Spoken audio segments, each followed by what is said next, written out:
ഒമാനിൽ ഓൺലൈൻ തട്ടിപ്പുകൾ പല വിധത്തിലാണ് നടക്കുന്നത്. അക്കൗണ്ട് മരവിപ്പിച്ചെന്നും പരിഹരിക്കാൻ നൽകിയ ലിങ്കിൽ ക്ലിക്ക് ചെയ്യാനും പറഞ്ഞ് ഫോണിലേക്ക് വരുന്ന സന്ദേശമാണ് പുതിയ തട്ടിപ്പ്. ഇത്തരം സന്ദേശങ്ങൾ അവഗണിക്കാനും വ്യാജ ലിങ്കിൽ ക്ലിക്ക് ചെയ്യരുതെന്നും ടെലികോം റെഗുലേറ്ററി അതോറിറ്റി ഓർമ്മിപ്പിച്ചു.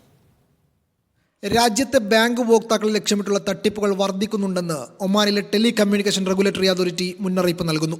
ഔദ്യോഗിക ബാങ്കിംഗ് പോർട്ടലുകൾ പോലെ രൂപകൽപ്പന ചെയ്ത വെബ്സൈറ്റുകളിലേക്ക് നയിക്കുന്ന വ്യാജ ലിങ്കുകൾ അടങ്ങുന്ന മെസ്സേജുകൾ അയച്ചാണ് തട്ടിപ്പ് നടക്കുന്നത്. മരവിപ്പിച്ച അക്കൗണ്ട് പൂർവ്വസ്ഥിതിയിലാക്കാൻ നൽകിയ ലിങ്കിൽ ക്ലിക്ക് ചെയ്യാനാണ് ആവശ്യപ്പെടുന്നത്.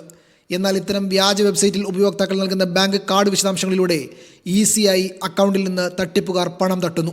ഇങ്ങനെ സന്ദേശം വരുമ്പോൾ തന്നെ ബാങ്കിൽ അന്വേഷിക്കാനും അധികൃതർ മുന്നറിയിപ്പ് നൽകുന്നുണ്ട്.